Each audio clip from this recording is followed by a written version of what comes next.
आचार्य जी, ऋषिकेश में आप भूतनाथ मंदिर घुमा है? हाँ, देखा है। कैसा लगा आपको? हाँ, अब ये प्रश्न हमसे ना करो कि कैसा लगा।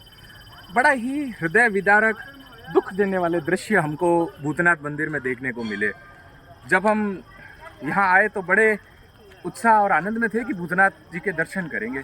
जब करने भी गए तो हमने देखा कि सारी दीवारें जो दर्शन करने आते हैं उन्होंने आई लव यू, हाँ, दिल बना रखे हैं, ये बना रखे हैं। ये क्या है? हमारे तीर्थ, हमारे धर्म, हमारे प्राचीन स्थलों को नष्ट करने के लिए ना आक्रांताओं की आवश्यकता ही नहीं है। हमारे लोग ही काफ़ी हैं इनको नष्ट करने के लिए। उस परिसर में जहाँ साधु संत तपते हैं वहाँ लोग बैठे नशा कर रहे हैं। चरस, स्मैक, गांजा, युवक युवतियाँ, लड़के लड़के हाथों में हाथ डाल के बैठे। मैं मानता हूँ इस पूरे में गलती इनकी नहीं है, गलती है इनके माता पिता की, जिन्होंने इन्हें ऐसे संस्कार ही नहीं दिए, जिन्होंने इन्हें बताया ही नहीं कि जब हम तीर्थ जाते हैं, तीर्थ में किसी ऐसे स्थान पर जाते हैं कि जो साधना स्थली है, तप स्थली है, वहाँ हमारा आचरण कैसा होना चाहिए, वहाँ हमें कैसे रिएक्ट करना है। हमारे यहाँ नियम है कि आप आवाज़ भी मत करो, और यहाँ लोग ब्लूटूथ से गाने बजा रहे हैं। आप स्थिति देखिए, मंदिर प्रीमाइसेस को जो समिति है उसको लिखना पड़ा कि भाई दीवारों पर लिखे ना। आप किसी मस्जिद, चर्च में ये स्थिति देख सकते हैं, किसी गुरुद्वारे में। तो ये जब दृश्य देखते हैं ना कि हम यहाँ साधना करने आते हैं अपने उस व्यस्ततम और व्यावसायिक जीवन से, और जब यहाँ स्थिति देखते हैं इतनी दयनीय, इस तरह से तो हमारे तीर्थ एक दिन नष्ट हो जाएंगे।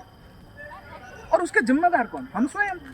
इसलिए मैं तो चाहूँगा, आचार्य जी आप यहाँ रहते हैं, यहाँ लोगों को जागरूक करिए। हालांकि होते नहीं है, जब मंदिर समिति खुद दीवार पे लिख रखी है तो मैं कहता भी हूँ कई बारी कि इसके दोषी, ऐसी जो पीढ़ी है उसके दोषी वो पीढ़ी के लोग नहीं है, उनके माता पिता हैं, जिन्होंने उन्हें सिर्फ कमाना सिखाया लेकिन संस्कार सिखाए ही नहीं कि मंदिर में कैसे जाते हैं, कैसी गरिमा होती है।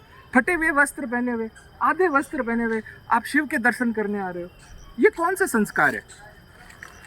तो अंदर से अच्छे व्यक्तित्व बनिए, हमारे तीर्थों का संरक्षण करिए। आप उनके लिए कुछ नहीं कर सकते तो कम से कम उन्हें क्षति मत पहुंचाइए। तो ये देखकर बड़ा ही हृदय में दुख पीड़ा हुई। इसलिए मैं आपकी बात से सहमत हूँ बिल्कुल, और इसके लिए प्रयास हमें ही करना पड़ेगा। जी बिल्कुल, यूथ को ही आगे आना चाहिए, है ना। और हमारे देश के यूथ में बहुत टैलेंट है, उन्हें आगे आना चाहिए। उन्हें मतलब हमारे शास्त्र लुप्त हो रहे हैं, वो मतलब प्रेमी प्रेमिका में आंसू बहाए जा रहे, उल्टे पुल्टे गोल बना रहे, नशे में समाप्त हो रहे। कोई एक शास्त्र पढ़े और उसमें पारंगत होए, कहीं देखने नहीं मिलता। ना कोई बड़े धुरंधर आयुर्वेदाचार्य, कोई चरक संहिता के ज्ञानी, कोई गेरंड संहिता के ज्ञानी, कहाँ कोई वेदों के उपनिषदों को पढ़ने वाले यूथ होने चाहिए। विवेकानंद, शंकराचार्य, वो हमारे आदर्श थे। और यहाँ पर ये आदर्श ना अपनी प्रेमिका का नाम लिख के दिल बना रहे।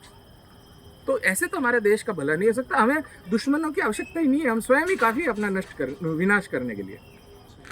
हर हर महादेव।